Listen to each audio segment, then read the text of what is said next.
Bienvenidos a Esencia, un espacio de encuentro a través de la música y la palabra. Esencia, un lugar de expresión para la buena música y la palabra con fundamento. Idea y conducción, Aide Chaparro, Guido Tonina. Producción, Lila Tonina.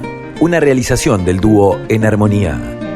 Esencia, por la radio de la Universidad Nacional de Entre Ríos. Un gusto saludarlos y comenzar este encuentro semanal con todos ustedes en este espacio que hemos denominado Esencia, en el que nos proponemos compartir buena música, la palabra a través de la poesía, de lectura de textos y de charlas con amigos y con todos aquellos que nos aporten su granito de arena para descubrir juntos las raíces de nuestra naturaleza humana. Y hemos iniciado el programa de hoy con un referente notable, ¿no? Como fue Virgilio Espósito, un melodista fantástico, creador maravilloso, interpretándonos de él y de su hermano Homero Espósito, Maquillaje. Como cada domingo estamos aquí, quien les habla, Guido Tonina y Aide Chaparro. Muy buen domingo para todos. Espero que estén disfrutando, como siempre digo, de este día de descanso, del fin de semana. Nosotros, por supuesto, transcurriendo nuestro tiempo por otros lares, pero siempre presentes como cada domingo. Y bueno, recordando a nuestros referentes, en este caso, nada menos que a este genio que hizo canciones tan maravillosas, esos tangos inolvidables, y que yo creo que está entre los favoritos de todos los que lo recordamos. Bueno, como les decía, disfruten de estas 2 horas, porque bueno, hemos estado pensando con Guido, aunque estamos separados por unos poquitos días más, ya nos encontraremos muy prontito, estamos conectados y pensando siempre qué ofrecerles cada semana. Si usted se quiere comunicar con nosotros, puede hacerlo vía Facebook. Nos busca como Dúo en Armonía, como Guido Tonina o como Aide Chaparro. También puede escribirnos a esenciafm@gmail.com o visitar nuestra página web www.duoenarmonía.com.ar. Recuerda que también estamos en Instagram, allí estamos como Dúo en Armonía, y es una manera también directa de comunicación. Y además invitamos a todos ustedes a que se suscriban a la página y allí van a ver distintas publicaciones que vamos haciendo que tienen que ver con el dúo y con el programa, ¿no? Estamos también en las plataformas digitales con el dúo. Usted nos busca como Dúo en Armonía, tanto en Spotify o todas las plataformas musicales, YouTube, etc. Y allí va a poder escuchar nuestra música. Vamos subiendo los discos más antiguos, los vamos subiendo. Dentro de poquito vamos a subir uno nuevo, así que esté atento también a eso. Así que allí nos encuentra cantando y difundiendo la música que hacemos habitualmente. Enviamos un apretado abrazo a toda la gente que nos escucha a través de las emisoras que retransmiten este programa. En Concordia, la Radio UNER de Concordia, la 97.3. En Federación, FM Paisaje, la 101.1. Aquí en Oro Verde, muy cerquita de Paraná. Emisora regional, la 97.3. ¿Y en Ramírez? En Ramírez salimos a través de FM del Litoral, la 90.5. Y en Salta, allí en los valles calchaquíes, más precisamente en la ciudad de San Carlos, está Radio Saibo. Radio Saibo, la FM 90.3. Bien nuestra. El comienzo de Esencia, entonces, como les decíamos al principio con Aide, es con un referente del tango, ¿no? De la música ciudadana, como fue Virgilio Espósito. Lo vamos a escuchar ahora en 2 obras de que le pertenecen en música, la letra a su hermano Homero. Primero Farol y luego Chau, no va más, en la voz y en la interpretación de Virgilio Espósito para el comienzo de Esencia. de este domingo.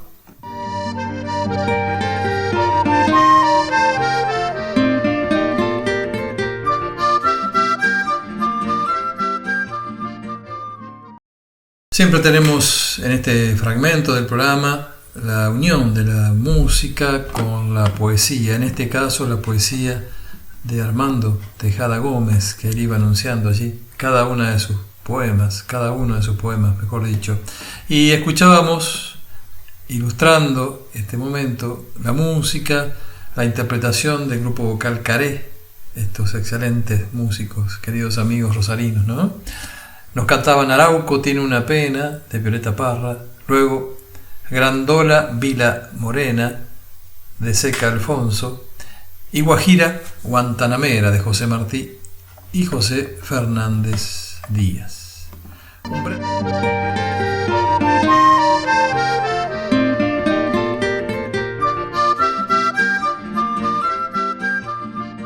Continuamos en Esencia y estábamos escuchando a Los Arroyeños. ¿Se acuerda de ellos? Sí, cómo no.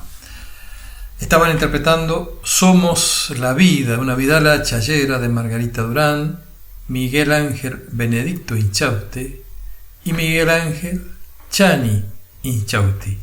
Porque Aide tiene algo para contarnos con relación a Chani Inchausti, ¿no, Aide? Claro, en esta fecha justamente recordamos el 26 de septiembre a Miguel Ángel Chani Inchausti, que nació, como decía, el 26 de septiembre de 1942 en la ciudad de San Nicolás de los Arroyos, en la provincia de Buenos Aires. Abogado de profesión, músico, intérprete de piano y compositor. Reconocido hombre de la cultura y creador de Los Arroyeños junto con su hermano Eugenio. Compuso canciones como Aquella penita mía, con Margarita Durán, Buscando a Santiago, con Rodolfo Dalera, El alegre tren, con Antonio Tarragorros, Remanso y Cazador, de Federico García Lorca, Suite para la Buena Tierra y Vivo en Jujuy, con Félix Luna. En La Rioja no se enoja el que se moja y se queja la comadreja, compartiendo con Eugenio la música de las dos, de estas dos últimas, entre otros temas, ¿no? Como les decía, era abogado y había sido entre el 83 y el 89 subsecretario de Cultura de la Ciudad de Buenos Aires, durante las gestiones de Pacho O'Donnell, en la intendencia de Julio César Zaguier, y de Félix Luna en el mandato de Facundo Suárez Lastra como intendente porteño. A pesar de su fuerte impronta artística, no dejó de lado su profesión de abogado. En la Facultad de Derecho de la UBA fue profesor de Derechos Humanos y Derecho Constitucional por más de 25 años. También fue convencional constituyente durante la convención que produjo la reforma en Buenos Aires, que posibilitó la elección directa del jefe de gobierno. En 1973 había sido subdirector de Música de la Nación hasta la llegada de la dictadura militar. Posteriormente se pasó al sector privado como director artístico de CBS Columbia y luego de Philips hasta 1983. Inchausti fue un artista comprometido con la difusión de los valores de nuestra identidad cultural y, sobre todo, un hombre de la democracia. Claro, y para cerrar este momento de las efemérides con obras que le pertenecen en música a Chani Inchausti, ya que sus hermanos también eran compositores, ¿no? Eugenio Inchausti sobre todo, compositor. Vamos a cerrar escuchando a Los Arroyeños interpretar dos obras cuya música le pertenece a Miguel Ángel Chani Inchausti. Manuela Lejana, una canción de Miguel Ángel Benedicto Inchausti, la letra, la música, como les decía, de Chani, y Mulato Caramelero, una rumba de Margarita Durán y del propio Chani Inchausti en las voces inolvidables de Los Arroyeños para el final de las efemérides de esta semana.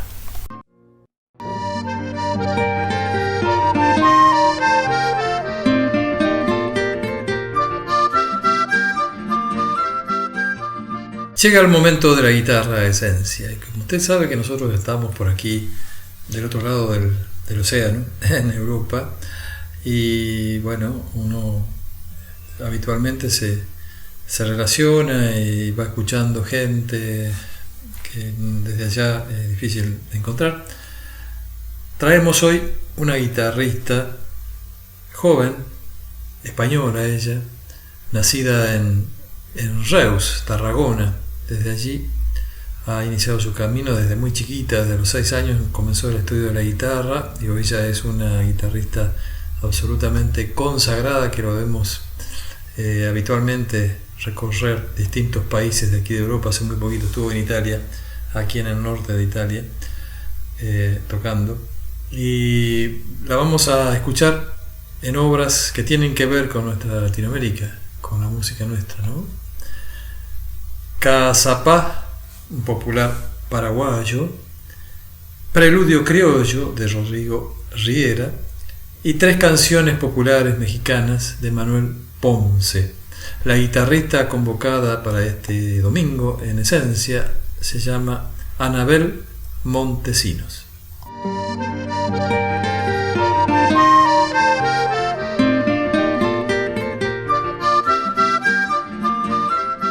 Bueno, usted sabe que cada semana yo trato de leerles cosas interesantes que tienen que ver con la historia o que tienen que ver con costumbres. Y ya que nosotros andamos, la vida nos ha traído por aquí, por Europa, Guido en este momento en Italia, yo en España, quiero contarles algo que encontré respecto a las leyendas romanas más famosas de la historia. Y tengo las 12 leyendas romanas más famosas, como para ir contándole y bueno, me parece un tema muy entretenido de escuchar porque alguna vez la habrá visto cuando fue a la escuela y nos quedan esas cosas tan interesantes y tan jugosas para recordar. Por ejemplo, la leyenda de Rómulo y Remo. La loba, Rómulo y Remo. Quizás la leyenda romana por excelencia, y es que es la historia más famosa que explica la fundación de Roma. Los gemelos Rómulo y Remo fueron vistos como una amenaza por parte del rey Amulio, que los abandonó siendo bebés en la corriente del río Tíber, condenados a morir.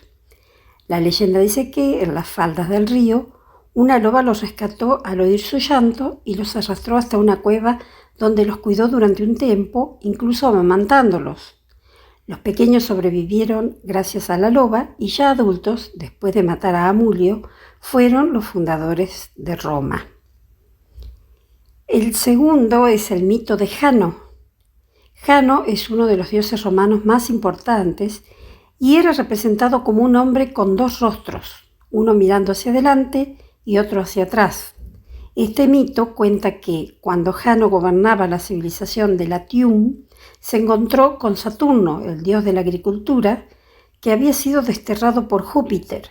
Jano, al enterarse de tal suceso, le propuso a Saturno que gobernaran juntos y él, en agradecimiento, le concedió a Jano el poder de ver el pasado y el futuro. La tercera, la isla Tiberina. La isla Tiberina, situada en el río Tíber, es conocida por albergar el templo al dios romano de la medicina, Esculapio. La leyenda cuenta que esta isla se formó cuando Lucio Tarquinio el Soberbio, el último rey de Roma, cayó.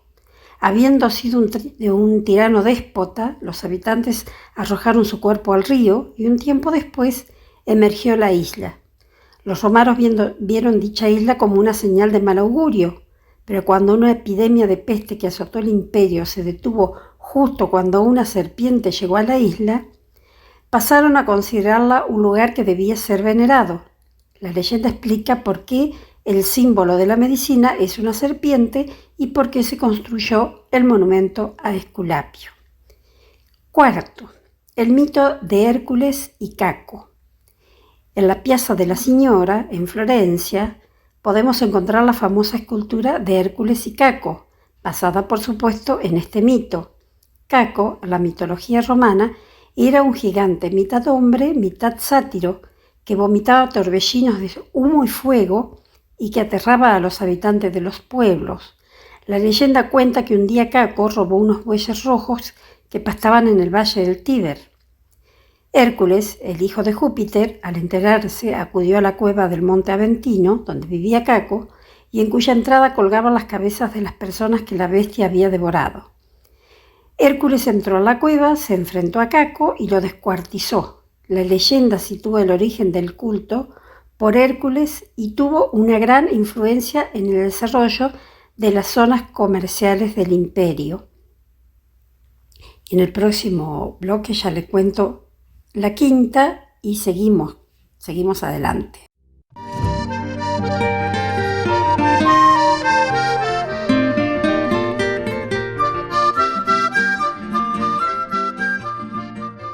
Y mientras Aide nos lee estos mitos y leyendas más reconocidos de Roma, vamos a escuchar a Patricia Gómez de su disco Radio Goya.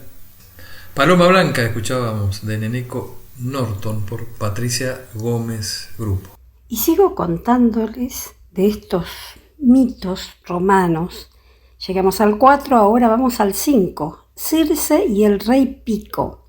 Pico, en la mitología romana, era una divinidad profética, hijo de Saturno, padre de Fauno, esposo de Canente, la ninfa, y antepasado de Rómulo y Remo. Es considerado en esta leyenda como un adivinador de aspecto primitivo que siempre iba acompañado de un pájaro carpintero. La historia cuenta que cuando Pico no correspondió el amor de Circe, una hechicera de la isla de Ea, ésta convirtió a la divinidad en un pájaro carpintero. El mito número 6, el mito de los dioscuros. De acuerdo a la mitología romana, los dioscuros eran dos héroes gemelos llamados Castor y Pólux, que eran hijos de Leda y probablemente de Zeus. Los mellizos eran muy hábiles montando a caballo y luchando. El mito cuenta que en la batalla del lago Regilo aparecieron sobre el manantial del Foro de Roma para ser claves en la victoria romana sobre los latinos. En el lugar donde aparecieron se construyó un templo en su honor y desde ese momento la fuente del manantial fue considerada como sagrada. Séptimo, Tácita Muda o Tácita Muda. Lara era una ninfa del agua que, tras ofender a Júpiter, éste le quitó la lengua. Pero en su regreso a la tierra, sabiendo que necesitaría protección, le encomendó a Mercurio la tarea de protegerla y acompañarla. Pero aprovechándose de que no tenía lengua, Mercurio violó a Lara, y fruto de ello, la ninfa dio a luz a 2 gemelos, conocidos como los dioses Lares, que desde entonces se encargaron de proteger las fronteras de la ciudad. A raíz de este mito, Lara fue conocida como Tácita Muda, la diosa del silencio. 8. La puerta mágica del barrio de Esquilino. Esta leyenda cuenta una historia fantástica alrededor de la puerta mágica, una misteriosa puerta que no lleva a ningún sitio y que es el único resquicio de la villa Palombara en el barrio de Esquilino, que en su día fue propiedad del marqués Massimiliano Savelli Palombara, un aristócrata apasionado de la alquimia y del esoterismo. Cuenta la leyenda que en una noche tormentosa recibió la visita de Francesco Borri, un médico alquimista que iba en búsqueda de una hierba que pudiera producir oro. El marqués, al ver sus misteriosos manuscritos, estaba convencido de que en ellos se encontraba el secreto de la piedra filosofal, por lo que hizo que se grabaran las anotaciones en la puerta de su finca, pero nunca nadie pudo descifrar los escritos, ni lo ha hecho. Ya les sigo contando las últimas leyendas o mitos romanos.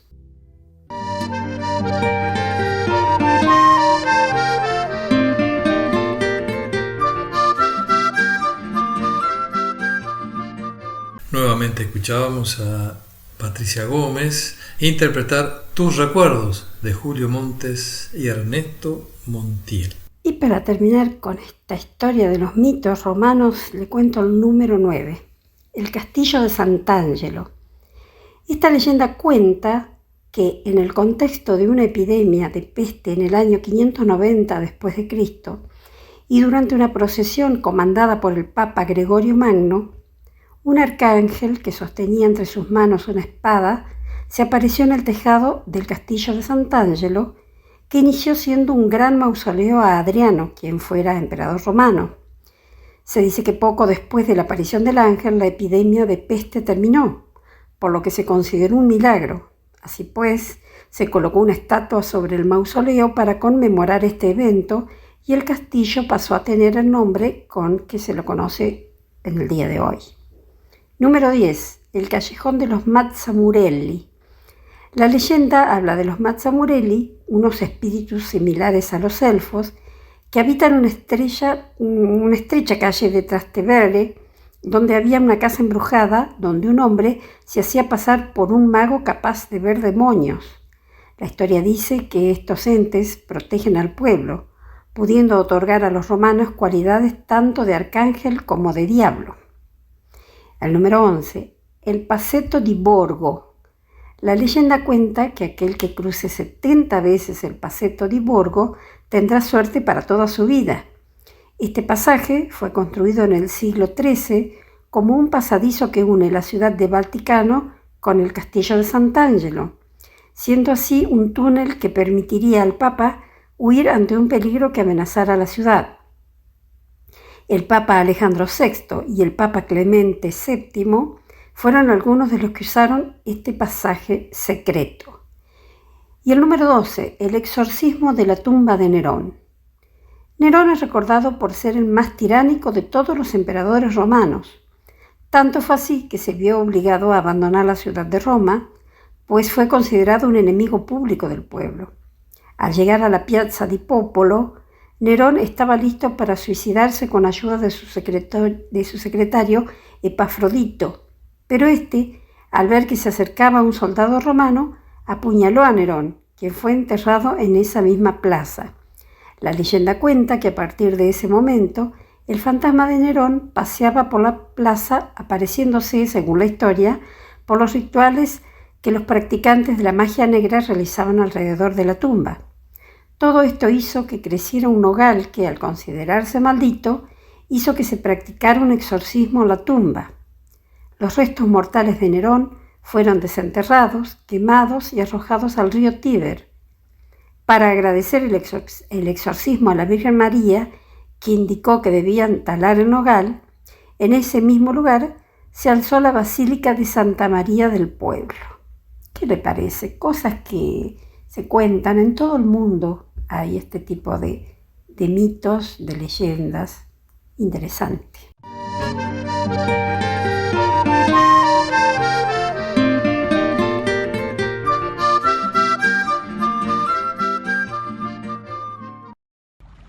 Todas las constelaciones se posan en mis brazos y te buscan.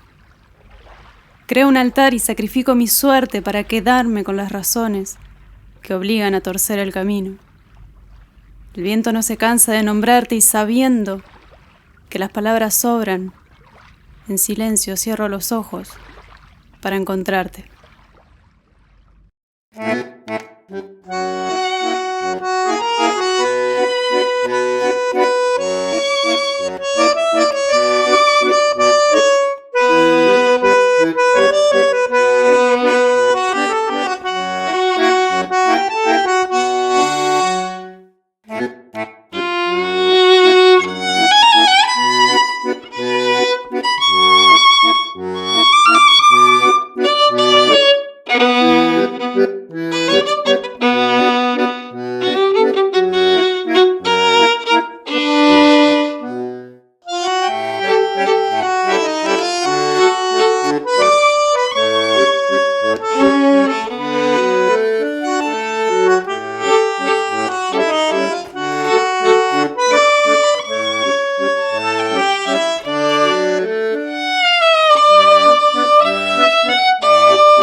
7 pasos contra la mala suerte.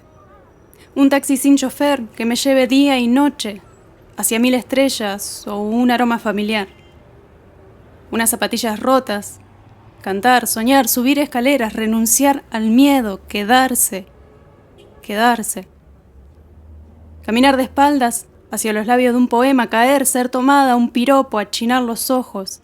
7 pasos, 10 abrazos contra la mala suerte.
Y atravesamos un momento de solo música, esta vez con alguna intervención de la poeta que forma parte de este dúo 4 alas, integrado por Cecilia Tonina y Luciano Pasquetto. Bueno, estaba diciendo Cecilia su poema Constelaciones y luego interpretaban de Rosita Melo Desde el alma, y nuevamente Ceci su poesía Siete pasos, y Atilio Stamponi compuso Afiches, que interpretaba, como les decía, el dúo Cuatro alas. Y para cerrar este momento, una poesía nuevamente, Sin embargo juegan, de Cecilia Tonina, por su autora, y La comparsita, de Gerardo Matos Rodríguez, en el momento de Solo Música, de Esencia de cada domingo.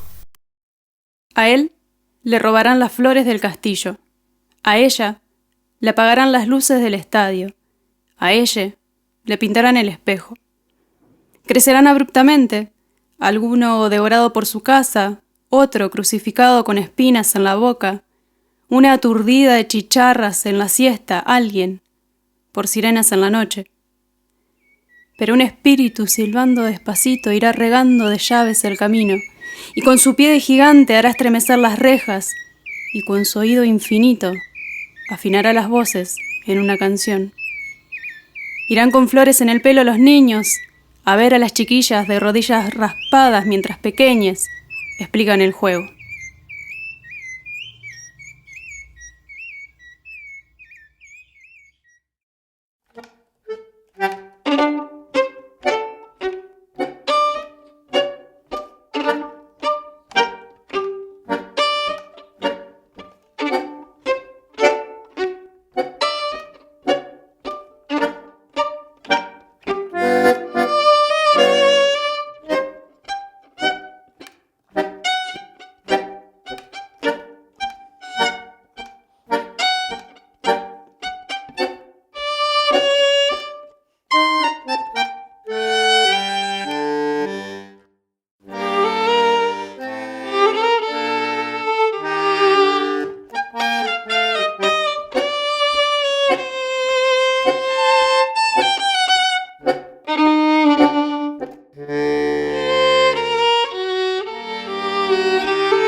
Él, ella, ellas, ellos.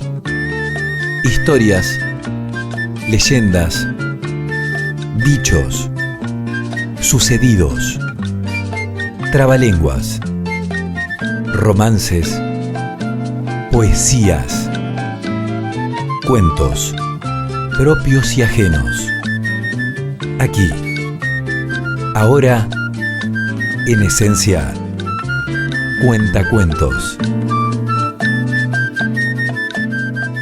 Y como cada semana recibimos a algún amigo que nos trae algo interesante para contarnos. En este caso, Oscar Londero. Todos creemos que conocemos su historia.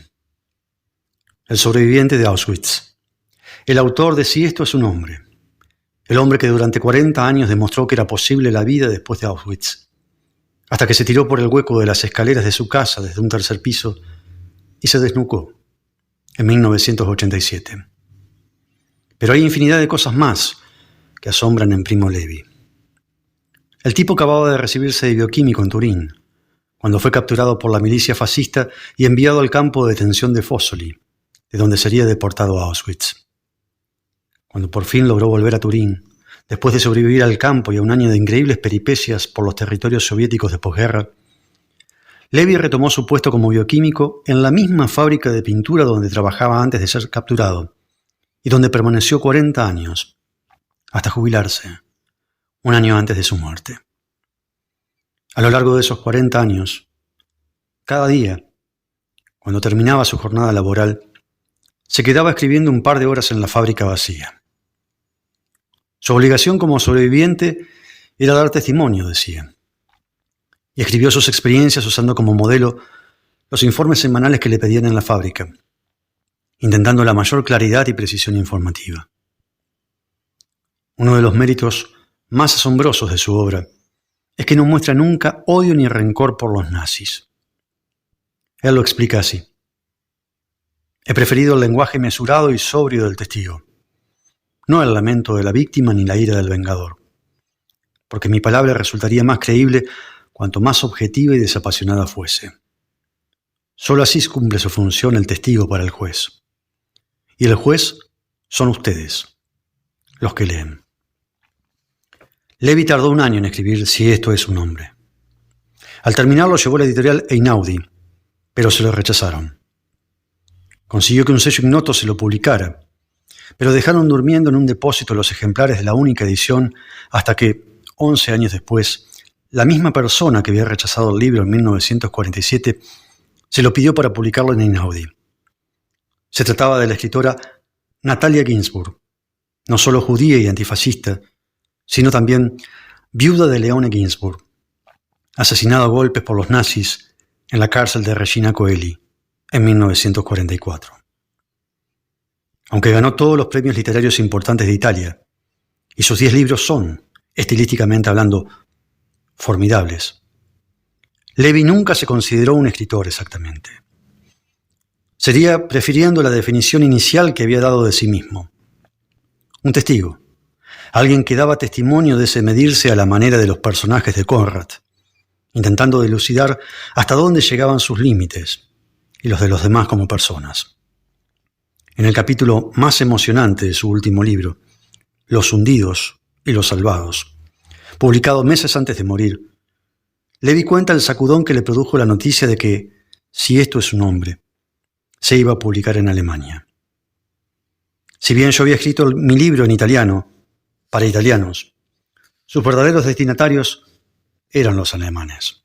Y no los alemanes del futuro, sino aquellos que yo había visto de cerca, aquellos que habían creído en Hitler o que no creyendo, se habían callado, aquellos que no habían tenido el mínimo valor de mirarnos a los ojos, de murmurarnos una palabra humana.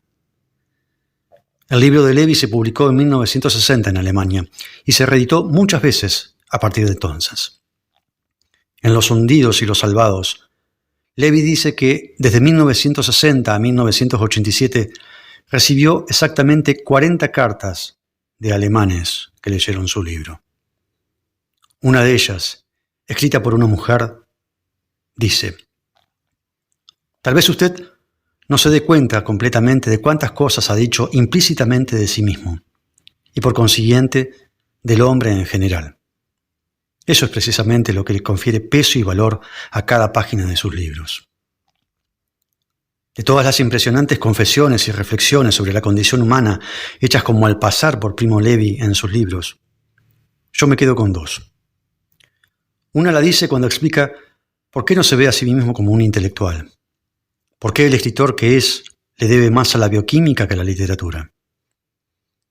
He adquirido con mi oficio una costumbre que sé que puede ser juzgada de manera diametralmente opuesta, pero soy así. nunca he sido capaz de verme diferente de los personajes que la ocasión me pone delante. La segunda es una divergencia que tiene con el filósofo Jean Emery, otro sobreviviente de Auschwitz, que volcó sus experiencias en libros antes de suicidarse. Emery había dicho que en el lager no se pensaba si se iba a morir, porque eso se daba por descontado. Lo que se pensaba era cómo se iba a morir. Levi, quizá porque yo era más joven o porque era más ignorante que él, o menos consciente, casi nunca tuve tiempo para dedicar a la muerte. Tenía otras cosas en que pensar. Encontrar un poco de pan, descansar del trabajo demoledor, remendarme los zapatos, robar una escoba, interpretar las caras que me rodeaban. Los objetivos de la vida son la mejor defensa contra la muerte, no solo en el lager. Cuando se dio a conocer la noticia de que Levi se había matado al caer por el hueco de las escaleras de su casa, se especuló que, tratándose del hombre que había hecho del testimonio una forma de vida, debería forzosamente haber una nota si se trataba de un suicidio. Pero Levi no dejó ninguna nota. Hay quienes hasta hoy sostienen que cayó accidentalmente.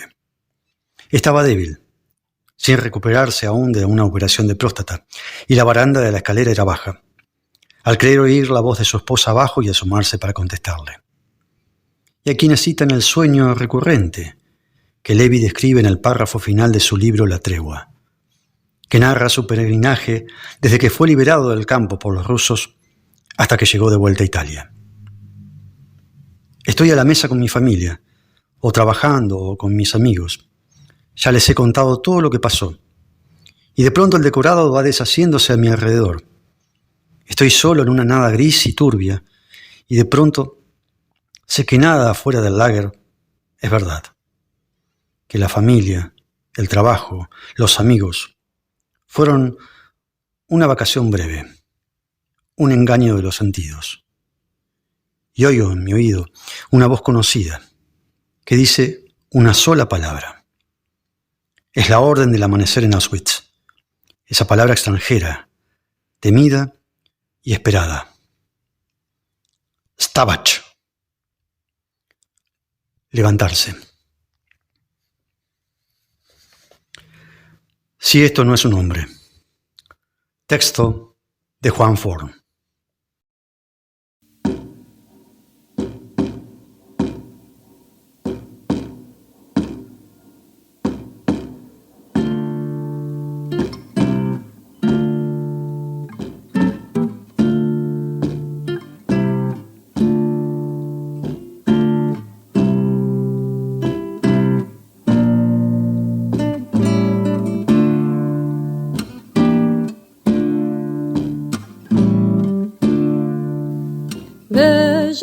Velloncito de mi carne, que en mi entraña yo te quise, velloncito tembloroso, duérmete apegado a mí.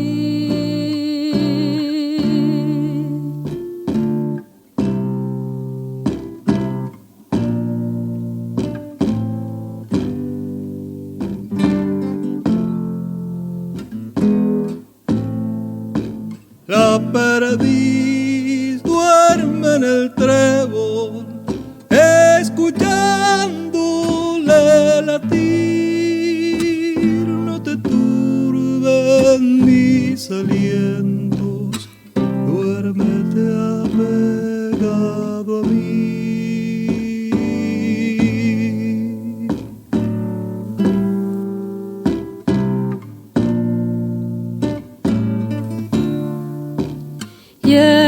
Hierbecita temblorosa, asombrada de vivir, no te sueltes de mi pecho, duérmete apegado a mí.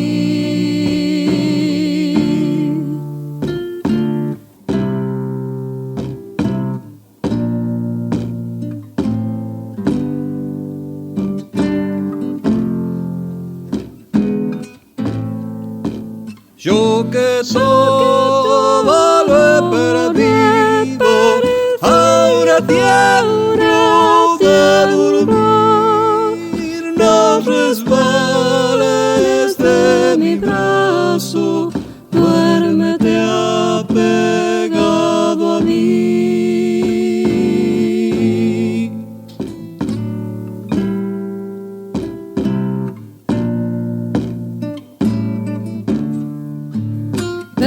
Belloncito de mi carne, que en mi entraña yo tejí.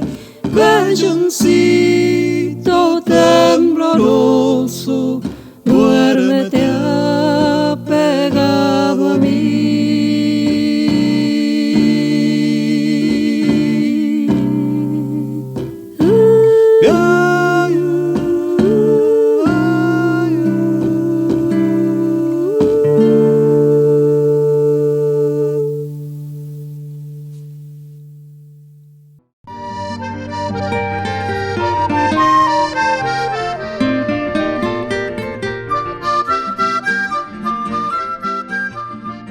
Cerrando el momento de los cuentos, como es habitual, una poesía musicalizada, en este caso una poesía de Gabriela Mistral que yo musicalicé en ritmo de Vidala, apegado a mí. Y este es el momento que todos esperamos cada fin de semana, ¿no, Aide? Por supuesto, este es el espacio que cada semana le dedicamos a nuestro querido amigo Rafael Amor. Ábrego, de y por Rafael Amor.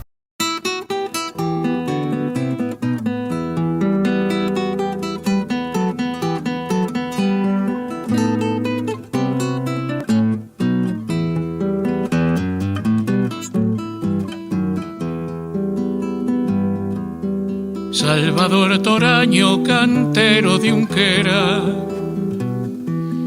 con las mismas manos de amolar la piedra, acunó a mi madre, mi abuelo.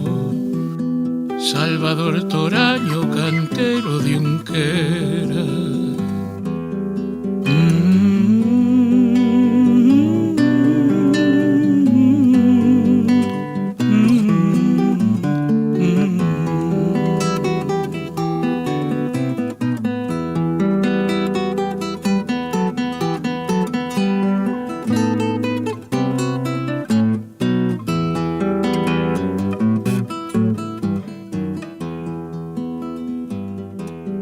Esas manos rudas que intuyo callosas, en las que escondía secretas ternuras, cantando entre dientes lo veo. Al latir del mazo canciones de cuna. Salvador Toraño, quién sabe qué sueños callados abría entre él y la piedra, si el abrego soplaba, mi abuelo soltaba sus cilicios de amor y locura.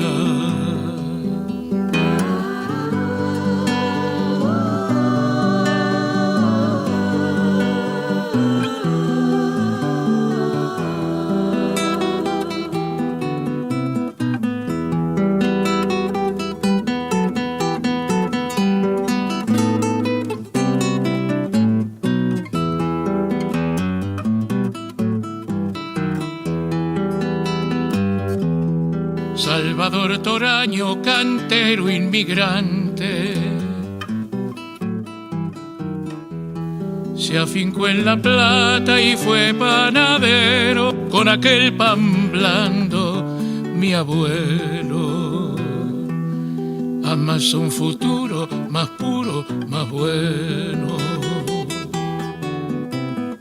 Salvador Toraño, maestro de pala, con forma de caballos hacía galletitas y sentaba en sus rodillas mi abuelo a mi madre y decía: María, tú serás artista.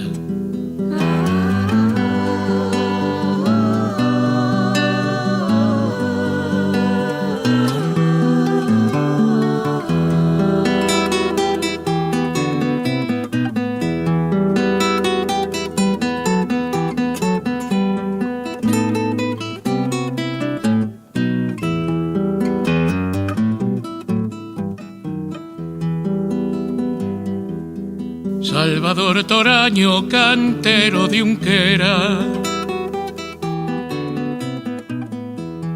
No sabemos dónde descansan sus huesos, que por los caminos mi abuelo se perdió en sus vueltas y no hubo regreso. Salvador Toraño, montañés gigante, el pelo rojizo, los ojos rasgados, ancha las espaldas, mi abuelo. Ruego cualquier noticia sobre el paradero.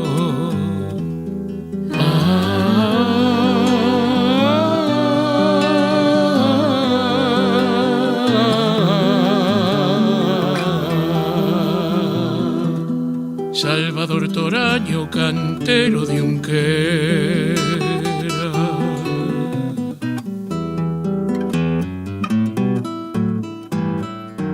Mi abuelo.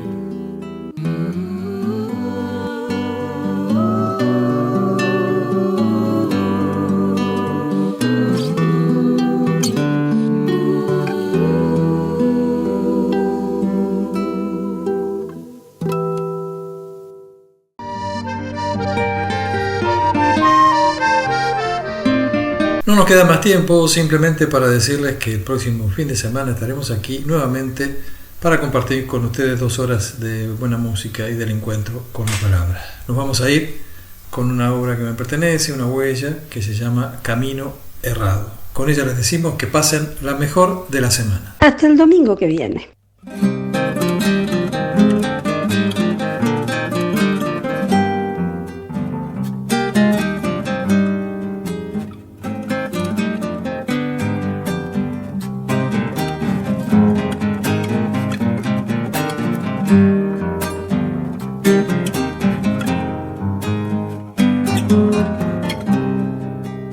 Sobre un camino errado no se hace huella.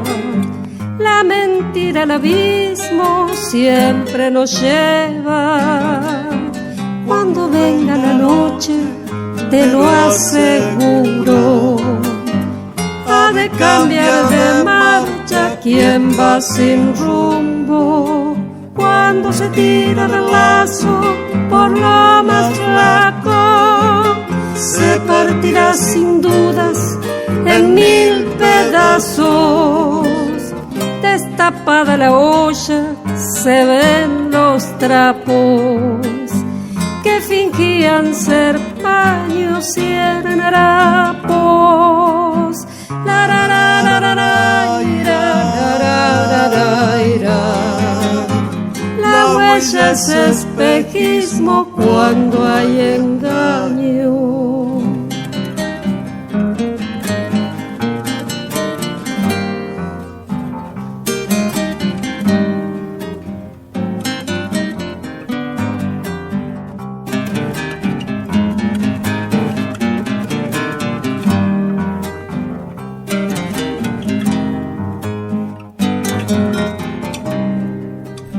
Si el cielo es más oscuro, noche sin luna, brilla limpio el lucero, certero alumbra, señalando el sentido de los que luchan, firmes poniendo el cuero como armadura.